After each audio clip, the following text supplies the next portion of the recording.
is on the move. He cuts inside. Now he dribbles past one defender. He's heading towards the box. He shoots! Heaven, I'm in heaven when we're out together dancing cheek to cheek. Labas rytas, visi 104 su GO3 ir antras dublis, pirmas neįsirašė, nes Paulius Jakelis kalbėjo nesąmonės, sveikas Pauliau, iš pat Rygos pėsčiomis. Labryt. Labryt. Edvinas Kvitkauskas, sveiki vyručiai, mes truputėlį jau kažką pakalbėjom, bet pasirodo, kad vėlgi nebuvo labai įdomu, tai rašom antrą kartą. Portugalija, Uzbekistanas 5-0 atsidarė Cristiano Ronaldo, Uzbekistanas su gynybos specialistu Fabio Cannavaro praleido tik 5. Kaip atrodė iš šono šitas vaizdas? Labai skirtingų lygių komandos. Manau, kad būtų klaidinga iškelti Portugaliją dabar debesis į dangų kažkur po tokių rungtynių, nes tiesiog Uzbekistanas, manau, pasimatė vienas iš tų dalykų, kurių galima buvo tikėtis ir kas šiek tiek graus galbūt palyginimus čempionatų istorijos, kadangi padaugėjo komandų, šiek tiek krito kokybė, nes vis tiek bent jau kai kurios komandos jaučiasi, kad tie tarpai, ypatingai gynyboje, disciplina, kompaktiškumas jo nėra arba tai netitinka iki galo standartų žaidžiant prieš tas didžiasias komandas. Ir vakar mes tai pamatėme visų gražumų, tarpai tarp linijų, Portugalai puikiai tai išnaudojo. Cristiano Ronaldo parodė, kad jis vis tik yra žmogus galintis užbaigti atakas vis dar ir vakar jam irgi buvo tų erdvių suteikiama per daug. 2 įvarčiai, Cristiano Ronaldo, paskui tas epizodas su baudos smūgiu, Ronaldo kvepuoja, atsistoja, visi žiūri į visos kameros ir jis nesmūgiuoja, vartininkas ten ką darė toje situacijoje vartose, tai turbūt daug klaustukų kelia, labai nesėkmingas ir prastas jo žaidimo epizodas, bet tai dar vienas toks iliustratyvus momentas parodantis, kad absoliučiai skirtingų lentynų komandos. Tai tokiose rungtynėse to žvaigždės šiame čempionate tikrai turi galimybę galbūt lengviau nei ankstesniais metais gerinti statistiką, kurti antraštės. Mano beje mėgstamiausia absoliučiai šio čempionato antraštė buvo berods New York Times, Lionel King, fantastiškas tiesiog epizodas, bet Uzbekistanas parodė, kad netitinka jie elitinių komandų lygio net iš arti ir skirtingai nei Gana gynyboje irgi negali nieko pasiūlyti. Ir jeigu tu praleidi 6 minutę, iš esmės viskas griūna. Jeigu atsilaikytum ilgiau, galbūt kažkokių šanselių būtų, bet ta kokybė visose beveik pozicijose Portugalų tiesiog yra kur kas geresnė. Ir dabar Ronaldo fanai gali triumfuoti ir sakyti, kad jis yra gautas, kaip Ervinas gal. Ervinai, ne tik įmušė Cristiano, bet ir šiaip buvo naudingas, ten jogi su baudos smūgiu, ten ant savęs dėmesį pasiėmė, apskritai buvo naudingas, nes tiesiog tą dėmesį pasiėmė ir šiek tiek kitiem komandos draugam pasidarė lengviau.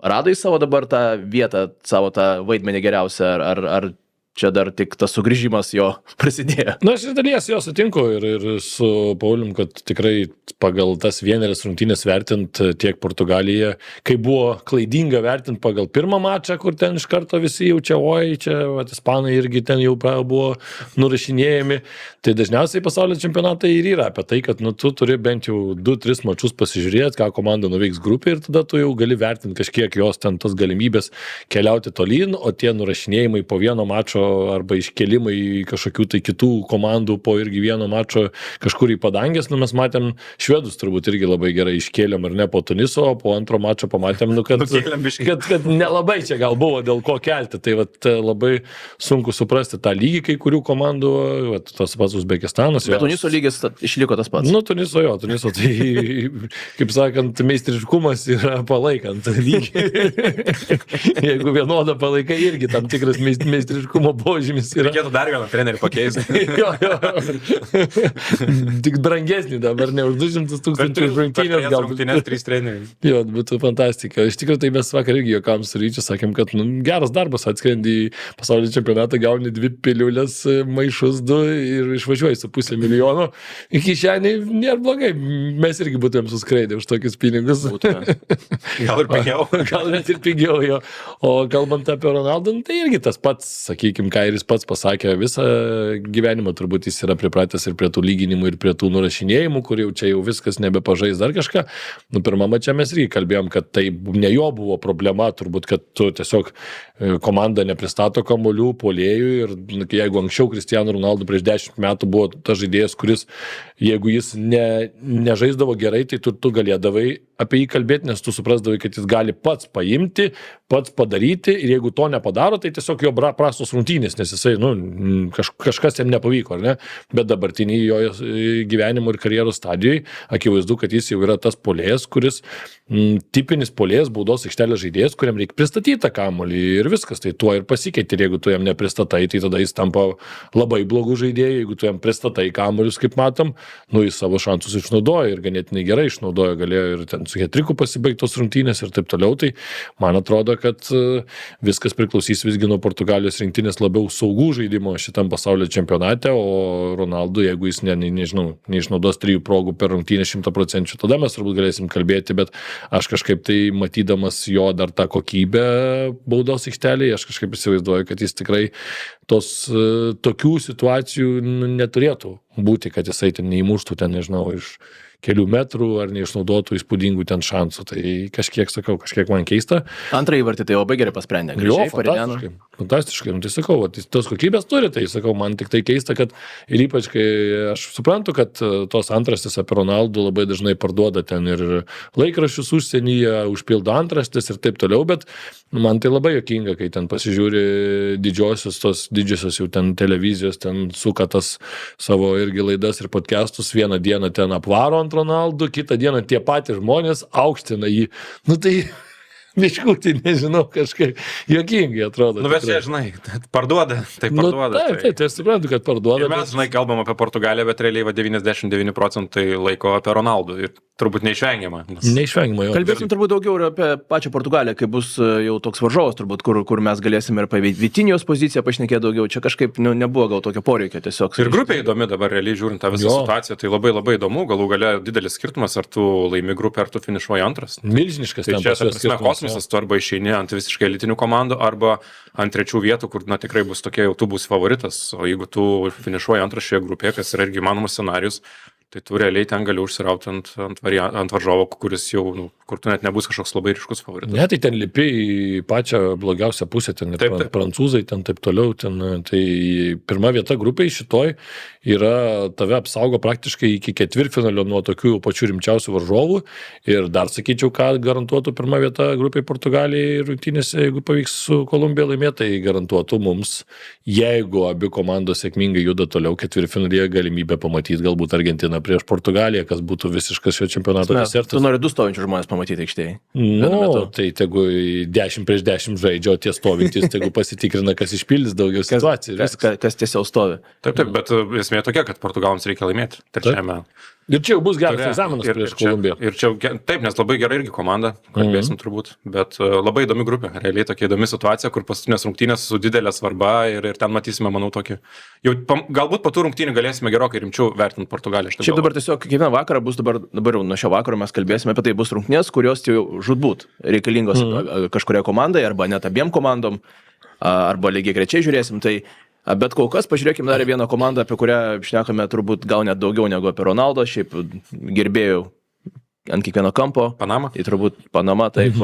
Anglija gana keistas rungtynės, nežinau, vyru, čia aš turiu daug klausimų apie Anglijos komandą, kas čia buvo, kodėl tai buvo, kur tas lankstumas taktinis ir visa kita, nes priminė momentais Anglai save pačius prieš kokių, nežinau, 20 metų, 16 metų, kai vis tiek fiziškai jie būdavo visai gerai pasirengę, bet kartais trūkdavo idėjų tiesiog pramušti tą gynybą ir toks būdavo daužimasis į sieną, kartais pramušdavo, kartais ne. Tai vakar buvo toks ta diena, kai tas šamanas tikrai gerai padirbėjo, užbūrė Harry Kane'ą. Momentų nebuvo daug, jų buvo, bet šiaip Ganos komanda ir apsigynė, kamuolio net nereikėjo jiems labai. Šiaip apie tas rungtynes kalbant, tai tikrai Anglija netrodė gerai. Galima sakyti iš dalies, kad tai buvo rungtynės, kuriuose viena komanda žaidžia labai žemą bloką, gynybą, akivaizdu, kad tai buvo planas, turi gana greitų žaidėjus, kurie kontratakos yra tikrai pavojingi ir Anglai turėjo problemų, bet šiaip patiko po pirmų rungtynių šiek tiek išgarsėjo tas treneris, kuris duoda interviu per pertrauką anglų, jis po pirmų rungtynių per pertrauką taip gana atvirai, kas nėra būdinga šiam pasaulio čempionatui, kalbėjo ir net kažkiek kritikavo savo komandą, kad tikrai daug kas nepavyksta ir vakar šiek tiek taip ramiau jis komentavo dalykus, bet vienas dalykas, ką jis akcentavo, kad tikrai labai žema linija, jis sakė, kad dar gerokai žemiau žaidžia Ganos rinktinė negu anglai planavo, sakė, kad nepalieka visiškai erdvių ir mes kol kas to nesugebame visiškai išnaudoti, per lėtai judiname kamuolį ir iš esmės tai yra tai, apie ką ir kolegos komentuodami kalbėjo, kad tikrai anglams trūksta tokių žaidėjų draskančių, kurie gali suaštrinti. Matėme, kad Gordonas krašte žaidė prastas rungtynes, kai gaudavo kamuolius, dažniausiai jos merkdavo, dažnai eidavo į vidurių, kai eidavo į vidurių, viskas dažniausiai baigdavosi tuo, kad tiesiog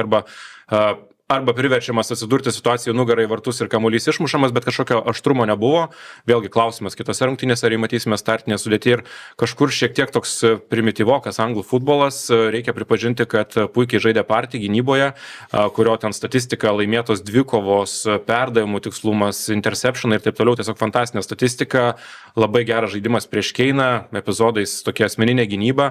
Keinas irgi sužaidė prastas rungtynes, aišku, visi dabar prisimena pagrindę tą vieną fantastinį momentą. Dar kamuolys skrenda ten kažkur. Taip, kamuolys kažkur kosmose skrenda, aš prisiminiau vakar po to smūgį iš karto dainą Ervino Žinos Exploration of Space. Ta prasme, tikrai taip atrodo, kad labai, labai pristaikytų, bet šiaip jau visų pirma, tai anglai nesusitvarkė su ta žema gynyba, kuri buvo labai, labai gerai organizuota ir jeigu mes pasižiūrėsime, tai vėlgi Keirušas yra treneris, kuris visada specializavosi tokiame sufferbole, gynybinėme futbole, su žema gynybinė linija, kuomet tu treniruoji underdogo komandą, ruošiesi turnyrams arba žaidimams prieš favoritus ir tą gynybą visada pralaužti būdavo labai sunku.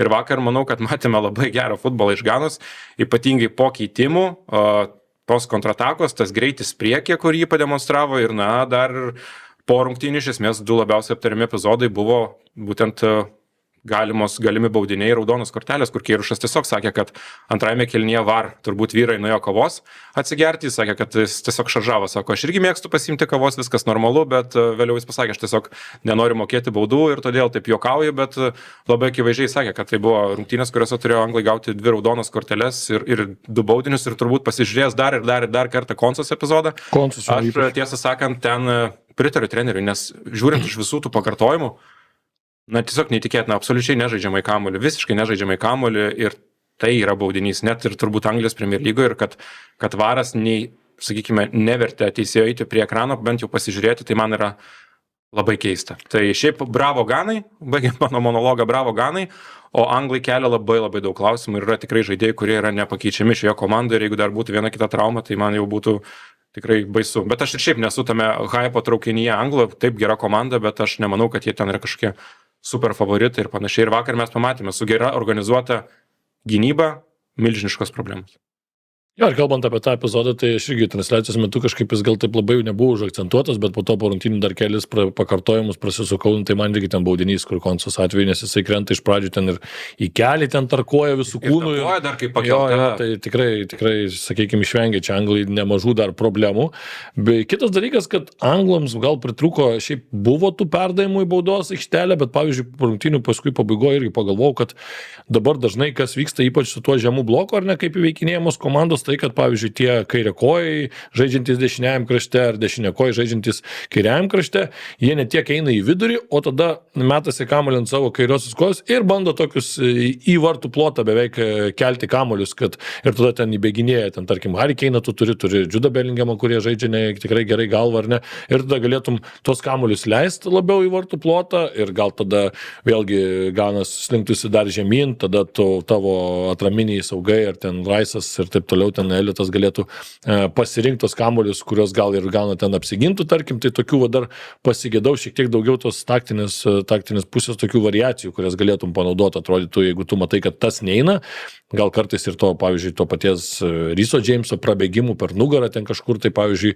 pro dešinę, kuris irgi gali ir skersuoti kitokius perdavimus, vėlgi, kai tas bėgtų per nugarą, tai tada tu gali su tuo Madueke, pavyzdžiui, sužaisti Ryso Džeimsu, gali duoti jis tau atgal ir tada tu atlaisvini vėl tam pačiam pačiam skersam perdavimui į vartų plotą. Tai tokių biškelį dalykų pasigėdau Anglijos, tai vėlgi čia atrodo, kad tos tiesiog taktinių vingrybių ir šiek tiek daugiau, kaip sakyti, netikėtų varžoms kažkokių tai posūkių, kažkokios tai improvizacijos, nes atrodė, kad kelis dalykus pabandė, o paskui atrodo vis tai bandė tiesiog mušti ir atrodo, kad čia mes eisim ir kažkada tą galvą sieną visgi pradaušim, bet Ganos ta siena kokybiška buvo matyti. Ne, aš pagavau save žiūrėdamas, kad galvoju apie tos žmonės, kurių nėra, ta prasme, čempionate, apie vieną kitą, kurie tikrai galėtų padėti. Ypač koks Kaulas Palmers, savo netikėtais kartais veiksmais. Arba šitas ponas, arba ponas su dvigubo pavardė iš Liverpoolio buvęs, dabar jau su komandos marškinėliais tavo vilkinčiais susietas yra.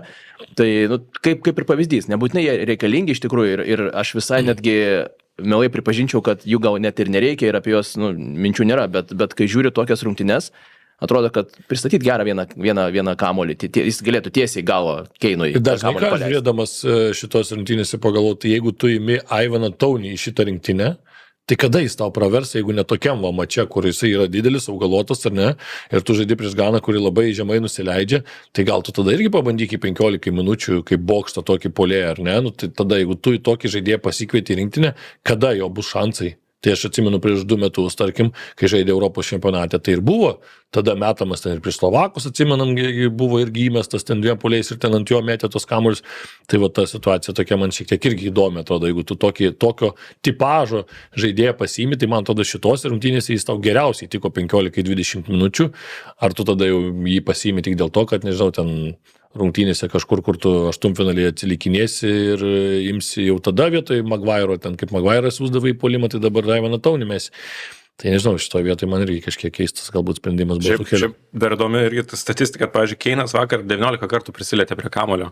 Per 90 minučių didžiuosiuose turnyruose niekada nėra buvę. Tai yra absoliutus antirekordas. Ir dar vienas dalykas, kas krito į akį, tai labai daug vakar šiaip pražangų, nes vidurkis šiame čempionate 22, vakar 38 ir šiaip tokių pauzių buvo. Ir tame pirmajame kėlinyje, kai buvo ten tas epizodas, kai žaidimas buvo sustabdytas, jau ten beveik kėlinys pusės, atrodo, galima jau tą vandens pauzę duoti, bet realiai ten žaidėjai atsigeria, po minutės vandens pauzę, dar 3 minutės. Kartais jie atrodo... Ir toks gaunasi realiai, kad vos ne 5-6 minučių pauzė. Ta prasme, gavosi ir nežinau. Ir kažkuriuo metu aš netgi žiūrėjau, kažkaip grįžo žmonės iš po pertraukos grįžo, kur, nes, žinai, jau vėlus vakaras iš tikrųjų, tai ne taip lengva čia jau supras, kas vyksta. Ir man kartais sakau, teisėjai keista, kad, pavyzdžiui, būna jau atrodo vidurio kėlinio vidurys, ten pusę minutės ten liko iki tos jau, sakykime, atkarpos, kur dažniausiai yra skiriama ta atsigavinimo pertraukėlė ir kažkam reikia pagalbos. Tai būtent vakar tokia situacija, taip, stabdyk žaidimą, man atrodo. Ir viskas, visiems bus gerai, žinai, ir tą pagydysi, ir tą padarysi, ir atrodo, o tada tu palauki, kol ta baigsis, tada pusę minutės leidi pažaisti ir tada vėl darai pauzę. Kažkoks atrodo, toks atrodo, kad, žinai, pasakė tau, kad va, būtent reikia vidurį kėlinio pražaisti, o tada jau gali, kai bus pauzė, tada. Ir tu toks kaip robotas, žinai, jeigu ten 5 sekundėm anksčiau, tai negali. Žinai, tik rodymas, kad tai nėra vandens pertrauka. Ir tiek, žinai. Dar vakar, aišku, partija iššvilpinėjimas buvo, Džedas Pensas rankos nepaspaudė, ten dėl visų tų kaltinimų ir taip toliau. Partijai buvo klausimas po rungtynių, aišku, tiesiog ir nereagavo. Bet žinai, čia dar aš tai... Bet partijai, jeigu kalbam tik apie futbolą, tai sakau, vakar fantastiškai. Šitą vietą vis tik sakau, žinai, kai bus jau, kaip sakyt, nuteistas žmogus, tada ir turbūt darysim išvadas dabar tas šioks toks hipokritiškumas toksai gaunasi, žinai, dar nėra sprendimų. Taip. Jo, iš tikrųjų, žmogus turi teisę nepaspaus rankos, tai, o mes turim teisę nedaryti iš to didelio kažkokio skandalo. Tai tą progą padarykime aptarimą dar vienu rungtynių, kur kroatai vis dėlto įstumė vieną įvartį, veteranai sugebėjo sukombinuoti įvartį prieš Panamą. Neatrodo kroatai kaip ta komanda, kuri žengs toli, vis dėlto tos pačios pavardės per daug metų užsiliko, bet tai yra natūralu, maža šalis, tu negali štampuoti žvaigždžių dešimtimis ir, turbūt kažko labiau nei 1-0 prieš Panamos komandą tikėtis sudėtinga būtų. Ir paskutinėje mače jam užtenka netgi lygių, norint išėti iš grupės. Šiaip Panamas stebina, aš sakyčiau, kad tikrai gerą futbolą demonstravo ir pirmą mače tikrai buvo sunkiai įveikiamas varžovas ir tikrai žaidė žaidė. Gaila Panamo šiek tiek, iš tikrųjų. Jo, kažkiek gaila. Ne pagal žaidimą jie žino. Aš tai vakar tai tikrai tas rungtynės taip žiūriu ten pirmą kokį pusvalandį ir galvoju, tai kada kroatai pradėjo žaisti.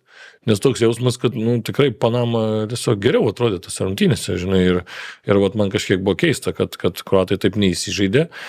tą įvartį paskui visgi, sakykime, taip pagimdė, pradėjo žaisti kažkuriuo metu šiek tiek geriau, bet kad būtų ten ta komanda kažkuo labai įspūdinga, tai aš nepasakyčiau ir aš neturiu tikėjimo, kroatais neturėjau ir prieš čempionatą, jau manau, kad dažniausiai būna.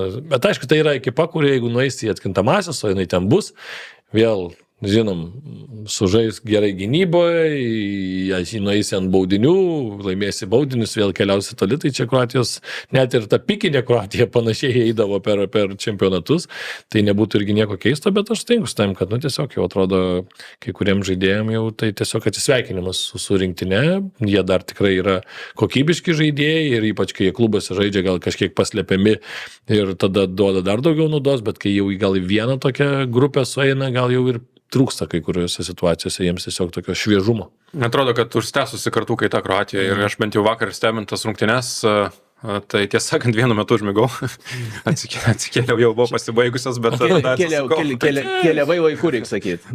Bet esmė tokia, kad pasirodė, atrodo, kad tiesiog trūksta intensyvumo, trūksta greičio, kad lėta komanda ir, pavyzdžiui, patiko, kad Panama agresyvesnė, greitesnė, geresni perėjimai ir net kažkiek gaila jų vakar atrodo tas rezultatas šiek tiek ne pagal žaidimą, nors vėlgi ten XG statistika tarsi rodo, kad kroatai žaidė šiek tiek geriau ir tų progų buvo geresnių, bet manau, kad individuali kokybė tiesiog keliose situacijose išsprendė rungtynių eigą, bet šiaip niekaip nematau jų toli keliaujančių, nes tiesiog tu matai, kad tai yra tokia patyrusi, gana lėta komanda, protingi žaidėjai, kurie kažkur šiek tiek taupo, supranta, kad reikia daryti galbūt mažiau judesių, bet tą patirtimi kompensuoti ir teisingais sprendimais viską, bet to žaidžiant pasaulio čempionate, ilgesnį laiką tiesiog neužteks. Jos apibėgs, agresyvesni bus varžovai dvikovas ir jeigu Panama tiek tau problemų kelia, tai aš tikrai nesu tas, kuris tiki šią komandą ir vakar man atrodo, kad labai labai blankus toks jų žaidimas ir nepamirškime, kad ten realiai rungtynių pabaigoje dar ir varžovai turėjo tokią vieną pusprogę, buvo tų tokių pavojingų prieimų prie vartų. Tai yra nėra taip, kad tu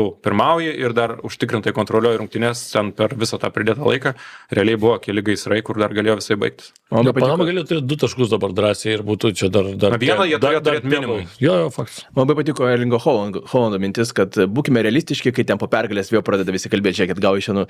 Tai čia panašiai turbūt kroatai irgi, jie turbūt yra realistai, supranta, kokie planai, kad iš grupės reikėtų tikrai išeiti ir galbūt sužaisti gerai dar vienas rungtynės atkrintamosiuose, galbūt dar nueis toliau. Bet, vis tiek, tai tikrai nėra tarp pirmų 10 ir net 15 turbūt pretendentų į kažką, tai aš manau, tiesiog mes juos stebime, kaip palydėme tą kartą, bet, su tokia gal liūdėsiu šiek tiek, bet turbūt, nieko čia daugiau toks gyvenimas. Geresnės komandos eina į priekį. Natūralus toksai, žinai, pokytis. Atranka, tiesiog atrodo vyksta ir viskas. Šiaip jie nėra, kad neturėtų tų visiškai jaunų žaidėjų, tai auga ten Baturina, Sučičius ir taip toliau, tai aš manau, kad tikrai tas pakeitimas bus, bet turbūt ir... Bet nebus Modričių ten ir dar. Visas tas vidurys, tarkim, jaučiasi, kad jis tikrai, būtent vidurė, kur man atrodo kroatai, kai pasiekdavo geriausius rezultatus, vidurys būdavo nerealiai tvirtas, stiprus, fiziškas, galingas. Dabar, toks atrodo, kad tiesiog balionas, iš kurio tu išpūti tą šiek tiek koją. Bet ta tokia pauzė būdavo ir po 98 metų. Tarsi buvo ten, nežinau, kažkiek metų jie neturėjo kažkokių labai įspūdingų žaidėjų.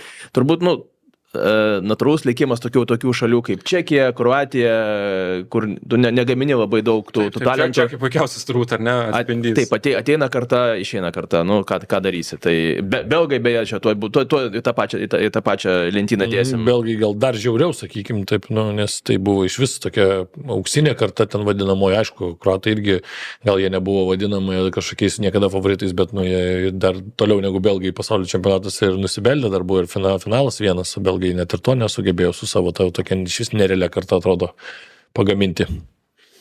Pažiūrėkime, kas naktį dar įvyko, kai visi mėgojom, šiaip jau kėlėmės, gal kai kurie Kolumbija, Kongo Demokratinė Respublika. Atsisukau. Tas pats herojus pasprendė situaciją, 1-0, kolumbiečiai nepraleidžia, kolumbiečiai įmuša ir prieš Portugaliją bus nusiteikę pasimti pirmąją tą grupėje. Mane tai viena iš labiausiai maloniai stebinančių komandų, aš sakyčiau, yra Kolumbija šitam čempionate. Ir nieks iš jų per daug nesitikėjo, daug kas ten kalbėjo apie Ekvadorą, apie Urugvajų, Kolumbija tokia buvo šiek tiek nuošalyje, sakykime, šitoj situacijai, bet labai gerai žaidžia, labai organizuota komanda, labai matosi, kad tai yra ekipa, kuri visų pirma yra kaip komanda, kiekvienas ten savo vaidmenį žino toje ekipoje, žino, ką Chamesas gali duoti jau šitoj karjeros stadijoje, be abejo, Luisas Diesas ten yra dabar pagrindinė žvaigždė, Munijosas irgi daro savo darbus, ką mes esame pripratę matyti į Anglijos Premier lygoje, gynyba tikrai irgi cementuojama labai labai neblogai ir atakoje tai man patinka toks ir žaismingumas, ir greitas kamuolio judėjimas, ir įvairovė, kairiai, sakau, ten Diesas duoda vieną dalyką, Chamesas su kamuoliu galbūt duoda visai kitokius dalykus ir tikrai smagi komanda ir manyčiau, kad labai labai geras mūšis laukia tarp Kolumbijos ir Portugalijos dėl pirmos vietos grupiai ir tokia Kolumbija, jeigu jiems dar tinka lygiosios, tarkim, net ir pirmą vietą pasiemus, tai aš manau, kad dar čia šitam čempionate galėtų ir patriukšmauti, jeigu išeitų iš pirmos pozicijos ir, kaip sakėm, turėtų šiek tiek dar lengvesnį kelią. Ir kaip tik sakiau, kad kroatai kaip tik atrodo tokie išsikvėpę, gana lėti, trūksta agresyvumo dvikovas, tai Kolumbija kaip tik, man atrodo, visus tuos komponentus turi ir vakar Munijosas absoliutus rungtynių MVP. Visų pirma, vieną įvartį įmušė. Kitas buvo irgi geras, kur ir kiek ten buvo nuošalė. Taip, ir matėme, paskui ten ta nuošalė maža, bet realiai, nors rezultatas nedidelis, bet dominavo visas rungtynes ir, pavyzdžiui, per pirmas 20 minučių 5 smūgiai jau vartų plotą. Po pirmo kėlinio smūgių statistika 14-0. Man tai keistoka, kad tik vienas XG, nes, pavyzdžiui, žvelgiant pačias rungtynės, tai epizodų buvo labai daug ir daug smūgių į vartų plotą, tai tas XG kartais atrodo toks šitoj vietai apgaunantis, man atrodo. Na taip, ir aišku, tas XG, kad, žinai, jeigu nesibaigia viskas smūgiu, tai to nėra, bet vakar tikrai labai patiko, aš manau, kad turėjo didesnis būti rezultatas ir šiek tiek tas rezultatas netgi apgaulingas, nes realiai pirmose rungtynėse tikrai parodė Kongo, kad gali gerai, gana tvarkingai gintis, bet vakar jie nespėjo, jie vėlavo, tas įvartis brendo, aišku, atsilaikė gana ilgai, bet smūgių statistika daug ką pasako ir labiausiai, kas patiko, tai labai patinka, nedžiauriai patinka, kaip build-up'e žaidžia Kolumbija. Ta prasme, ir kraštas nusileidžia, priima kamuolį, jeigu varžovai pabando tik tai pakilti aukščiau, papresinguoti, 2-3 perdamai, viskas. Išeina iš presingo, rezga ataką, turi erdves ir vakar aikštės viduriena tiesiog neįtikėtinai dominavo ir tikrai kokybiškas futbolas, kur manau, kad gali būti viena iš tų komandų, kuri labai teigiamai nustebins tuos, kurie iš jų nieko nesitikėjo, bet vėlgi čia tas finalinis mūšis grupėje daug ką lems. Pasižymėm Kolumbiją, Poliją, nes čia tikrai vienas iš išskirtinių mačų bus dar galbūt keli, bet šitas skamba ir kokybės prasme turbūt geriausiai iš visų. Nepamiršime, kad Kongo vėlgi paskutinis varžovas, Uzbekistanas, laimėjo Uzbekistaną. Ir nepaisant to, tu praktiškai esi kitame etape, kas jiems būtų irgi nuostabus rezultatas ir labai realus scenarius. Manau, kad jie yra galbūt geresnė šiek tiek komanda. Ir aišku, Uzbekistanui tai bus irgi mačas dėl garbės. Šiandien B grupė startuoja vienu metu, reikės 2 ekranų. Šveicarija, Kanada, Bosnija, Kataras. Visiems vis dar yra viskas labai svarbu šioje grupėje. Jo, tai aš manyčiau, kad šveicarai su Kanada tai bus tikrai labai įdomus mūšis dėl pirmos vietos kova, tai tikrai sakyčiau, kad šveicarai yra šio mačo favoritai ir man atrodo vėl kažkiek po pirmo mačo daugelis pasidarė apie juos per daug gal kažkiek klaidingas išvadas. Vėliau to įvarčio, kurį praleido. Jo, vienas įvartis, realiai vėl jie žaidė geras rungtynės, susikūrė nemažai šansų, neužsidarė tų rungtynių ir tada praleidžia vieną įvartį 95 minutę ir jau visų opinija, čia šveicarai važiuos namo, jau viskas, jau... Kanadai užteks lygių. Taip, Kanadai užteks lygių, bet aš kažkaip šitos vis tiek rungtynėse. Net nėra ta komanda, kuri mokėtų daryti lygias. Nori iš dabar galima apsikeisti pusėm, tu gali imti kanadiečius, aš šveicarus. Blemba. Tau lygiasis tinka. Aš kažkaip matai, jis per daug užtikrintai siūlo, reiškia, pasidarė analizę. Man turi patikti, man turi patikti. Supranti, aš turiu per sekundę apsispręsti ir man turi ta mintis patikti. Nepatinka man. Kanados komanda man patinka, viskas gerai su ją, bet mano matavimo skaliai šveicarai sveria daugiau šiek tiek. Šaunuolis, tada gerai mastai. Ir Bosnija Kataras. Bosnija Kataras, kad ir kaip skambėtų keistai, bet laimi ir patenka į atkrintamąsias bet kurį iš šių komandų. Jo, net ir su 1-7 santykių Kataras, jeigu nugalėtų. Gali būti 2-7, įsivaizduok. Jo, bet mažai tikimybė šiaip. Aš manau, kad Bosnija geresnė komanda. Taip, faktas. Bet nemanau, kad bus lengva irgi, nes jie irgi šiek tiek jiems trūksta žaidėjų galinčių spręsti vienas prieš vieną, aštrinti tokia gana nuspėjama komanda ir jeigu tarkim, nusėda varžovai žemesnį gynybinį bloką, tai problemų bus. Jie Edin Džeko. Įsivaizduokim pabaigą, kai abiem komandom reikia. sakykime, lieka 10 minučių ir abiem reikia. Ir vyksta chaosas. Alaibegovičius. Labai tikėtina, kad įvarčių matysime šis. Alaibegovičius pakelia Džeko pūst galvą viskas. Bet tu supranti, pavyzdžiui, situacija, jeigu, pavyzdžiui, lygiosios ir tu įmuš negali, tai tu bent jau varžovui gali padėti. Tokie pasiūlymai tavo. Vitris stovi. Neįmušam. Vyrai, Hebra, tai gal kažkaip, varžovas turi naftos. Ateiki čia, įsilaskime ir vidury ir, gerai, mes įsimušim. Toks, žinai, nesinori abiems, žinai, toks gautasi abi komandos. O dabar naftos. Tai ir miršta, žinai. Įsiminti vieni kitai. Mes galime mušti, jūs turit naftos, žinai, vieni kitiem galim padėti, iš tikrųjų. Lygiosios toks, žinai, vyksta ir abi komandos. Nesąmonė. Kaip Squid Games, kokiuose.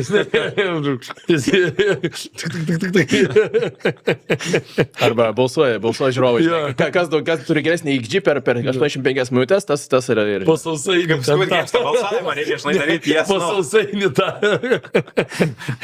Labai daug gerų pasiūlymų. Pirmą nakties Marokas, Haitis, Škotija, Brazilija. Čia taip pat visai yra intrigos, kad ir kaip tai skambėtų keistai, žiūrint į komandų pavadinimus.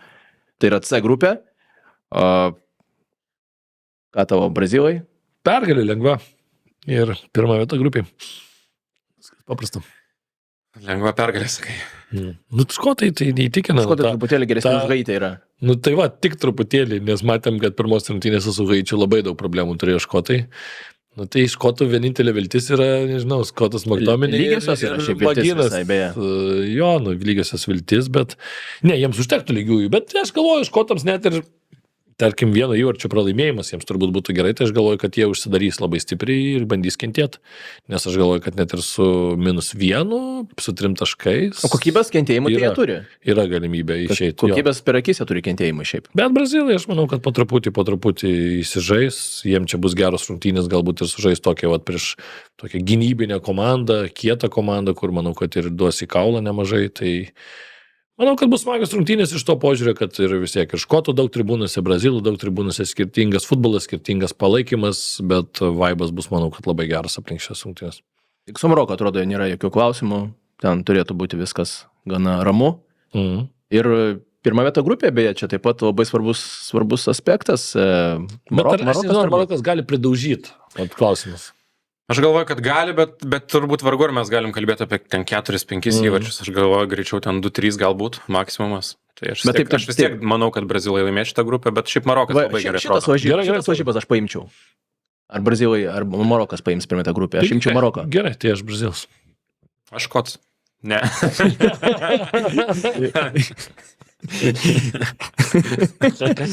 Išmušė iš pusiausvyros visiškai, pamiršau, ką norėjau kalbėti. Čekija, Meksika ir dvi pietų komandos, Afrika ir Koreja. Pavadinimas panašus, o futbolas šiek tiek skiriasi ten dėja.